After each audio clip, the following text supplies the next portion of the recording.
On Season 5, Episode 6 of 90 Day Fiance, before the 90 days, Jasmine Pineda screamed and cried. It wasn't over a family death. It wasn't over a breakup. Gino hadn't said something cruel to her. Jasmine yelled and screamed at her boyfriend over the colors of the walls of his house. All of that raging and wailing, and the toxic motives behind it remind some viewers of another franchise star, Deem.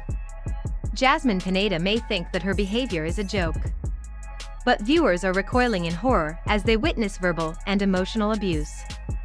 Jasmine's outrageous outbursts would be understandable from a preschooler. From an adult, it's toxic.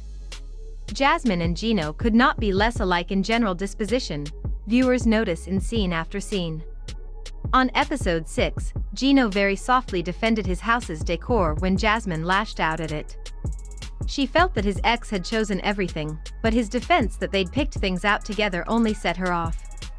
Jasmine's response was to scream and wail, accusing Gino of always making her look crazy. As countless viewers commented across social media, Jasmine does not appear to need any help. She fled a baffled Gino to sob in another room, over paint colors in a house that she has never set foot inside. What makes her outburst interesting is that, well, we all know that some people have bad days and unhealthy moments. Even back at the hotel room, however, Jasmine continued not yelling, this time, but angrily packing her bags and resolving to leave. Gino, being a human being who existed before they met, and has paint on his walls, was seemingly something that she could not handle. Jasmine then laid out her demands to Gino. If he wants her to remain in his life, then his exes have to stop existing in his mind. Wanting your man to stop talking about his exes is normally okay, but Jasmine is the one who brought it up. There have been other major red flags, including Jasmine's controlling behavior and past fits. Gino also met Jasmine's friend, who had witnessed her rage firsthand. Jasmine, by her own admission, had attacked a hairstylist who had burned her hair. That is not an appropriate reaction. We also know that this is not the end of Jasmine's fury, because previews have shown her yelling at Gino in the future. It's possible, even very likely, that her anger is fully justified, but that is not the issue. How Jasmine handles that anger, whether it's like a human being or an unhinged and feral creature, is the question. Jasmine's pattern of behavior is actually very familiar to viewers of the 90 Day Fiancé franchise. Deem is one of the most notorious villains to appear on any of the shows, and has proven unfortunately to be ratings gold. Watching an older-than-she-looks grandmother yell and scream at the slightest, often imagined, provocation makes headlines and gets people to tune in. Like Jasmine, Angela's explosive rage appears uncontrollable, but actually has a purpose. She keeps her long-suffering husband, Michael Ilisandmi, on his toes.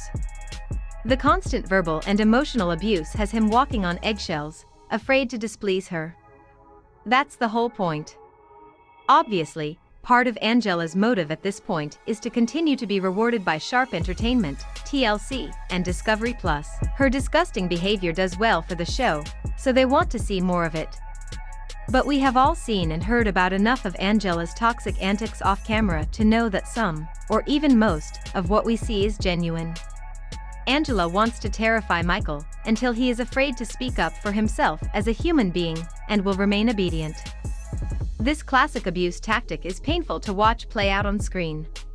It appears that Jasmine is trying to do the same thing with Gino, even if she leans more towards tears than vicious insults. Though their tantrums and the abusive motives behind them are similar, there are differences. Jasmine seems to balance out her screaming fits with moments of kindness. She praised Gino's sexual stamina and has apparently gone above and beyond in bed. But those good moments of peace and happiness serve as the counterpoint to the tantrums, and they're part of the manipulation process. Being on your best behavior doesn't count for much when you act like a loaded gun, ready to terrify your partner into giving in to your every demand. Don't like your partner's behavior and just asking won't fix it? Break up with them. Don't act like a howling, maddened beast just to get your way. From toxic narcissistic moms, pictured, to catfishers and more, 90 Day Fiancé is home to many types of bad people. Of course, we're going to see awful people on our screens, but there are lines that should not be crossed. Abusive partners should not be rewarded. Maybe Jasmine hasn't gone as far as Angela has yet. But we hope that she can improve her behavior, and soon, or she'll cement her status as a villain.